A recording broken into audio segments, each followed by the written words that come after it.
Alright, welcome back. Hope you're having a good day. This is my one and only water jasmine. Picture or a video says 1,000 words, and you can probably see that it's leggy looking and beat up as crap. The hurricane, nearly defoliated the whole thing, and it was starting to kind of recover fairly decently. And then we had some cold weather. I've got way too many trees to bring inside.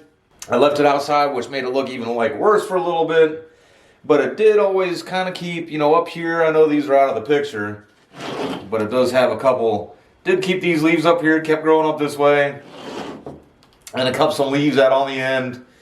But it's got plenty of crazy lower branching here. And just now, it might be hard for you guys to see. I'll try to see if I can kind of hone in on some of these.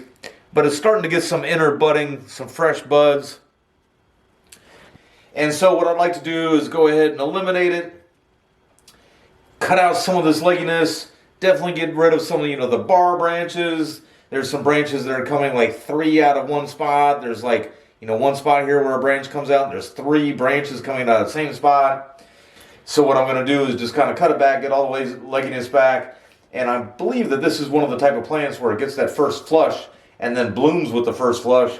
Come back and show you guys what it looks like when it starts looking a little bit better, starts recovering from this pruning.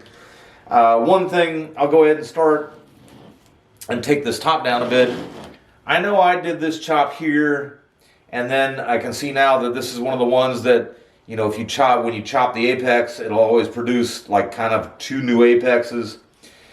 Chopped here, I'm fairly certain that happened at the nursery. And then there's an older one here. I'm not really all that certain. I've seen at the nursery here, I know they propagate and do their own rain trees and dwarf jades where they, let them get really tall until they're thick enough to sell as pre-bonsai, and then they take and just, chop them off. So that could have been what that chop is, or that could have been at whatever nursery that they kind of get their stock from. I don't know if they do their own at the nursery here in North Fort Myers or not. To beyond that chop there, I feel like I don't really want a super tall tree. I'd rather have a wide, thicker tree. I know the more you let them grow, the more that it will thicken up. But I don't want it this long and leggy, and I feel like both the hurricane and getting caught out there in the freezing temperatures makes it kind of a little extra leggy up there. So I'm going to cut that off, and then I can actually even move it a little bit closer in to take a closer look at it. And so I'm going to go ahead and just pop that guy off right there. And then really haven't given a whole lot of thought to a front. I know I can change the angle some. One of the things, I picked this tree because it had so much branching on it. One of the things I've noticed is that I'm not a water jasmine expert. I don't have that much. This is the only one that I have. But the bark up here is craggly looking, where down here it's nice and smooth, almost like a shoot still. I don't really know if I'm liking that. I don't know if it should be maybe buried a little bit deeper. This is the way I got it from the nursery. I don't know if I'm going to repot it this year or not. It does have roots all the way to the bottom, but it looks like it's got some space in the middle where it could kind of fill up a little bit more before I repot it. But, one day, I'll probably wind up changing the angle, doing all kinds of things. So right now I'm just going to probably eliminate 50% of the branching. And there's some branches like this one here is just popping right up from the bottom there and coming straight up. Just cut off some of the awkward ones, get rid of some of the bar branching.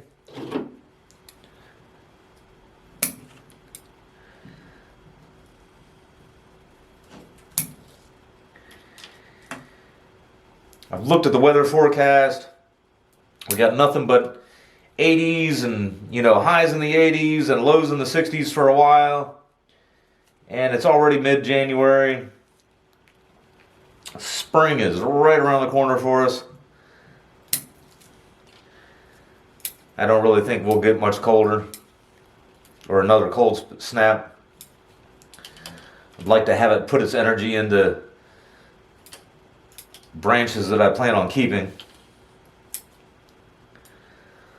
So let's see, this is another one.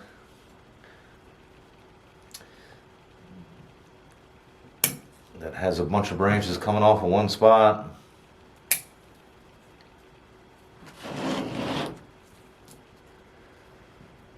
That's getting set up for some bar branching there.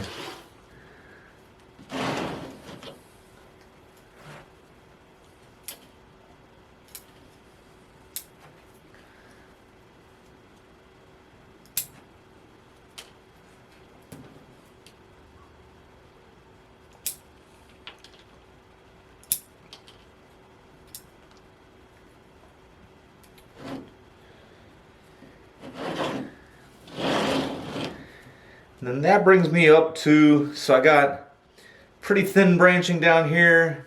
I got this one here that's fairly thick, kind of out of place. You know, I mean, sometimes the idea is you want the thickest branch to be the lowest branch. Coming straight up, I'm not going to get a wire on it now, and I'm not really sure if I'd be able to really wire it down the way it should be anyhow. But it does have a branch here coming down, and I'll see what that looks like over time, see if that is going to be worth saving or not.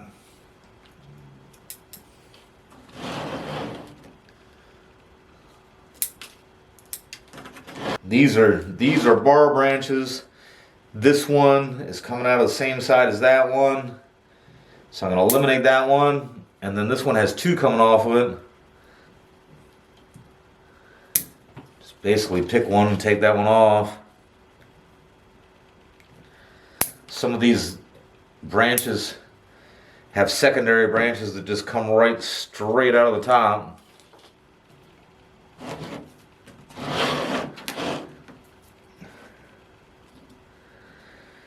And then once again, way up on the tree,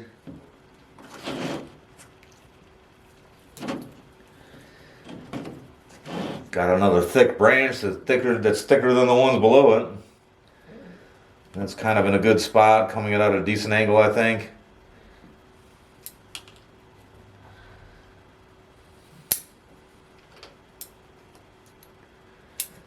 And let's see here.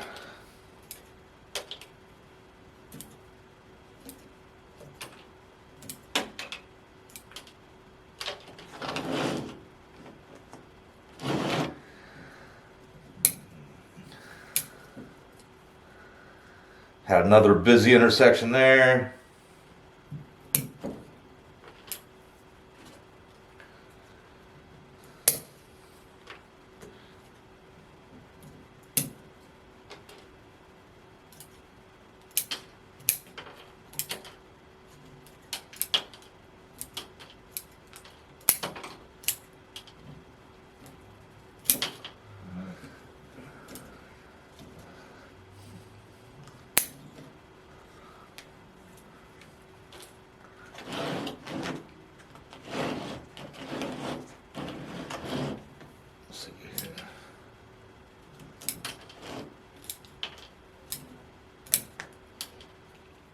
And since it's bursting out with energy now, that should actually allow that to kind of fill in a little bit better. I'm sure I'll get some crazy shoots up, but hopefully, next time I come back and revisit it, show you guys a much better looking tree than it is now.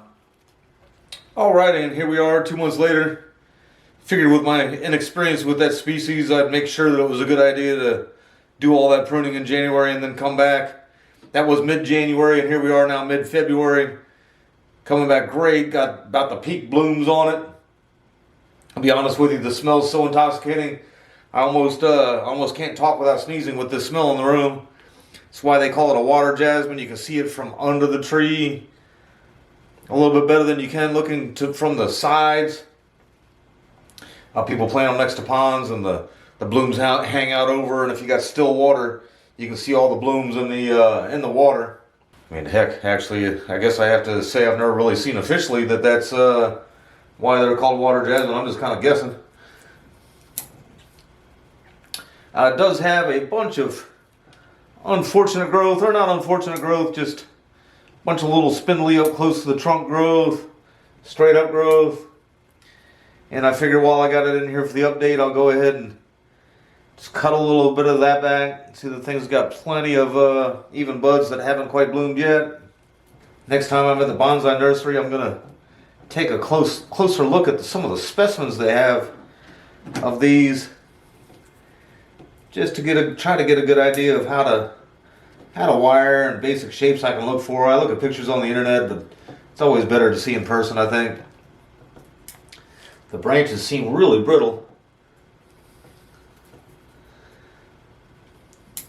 And since it's my only tree for right now, I'm just going to clip and grow for a little while until I get a little more used to the growth habits of it, and basically just keeping it alive for a couple years before I do any wiring or anything.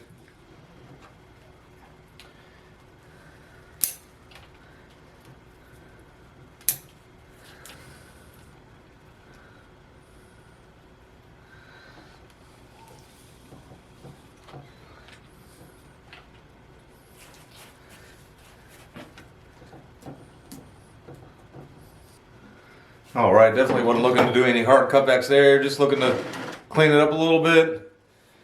Look forward to its future, trying to decide if I'm gonna try to keep it a smaller size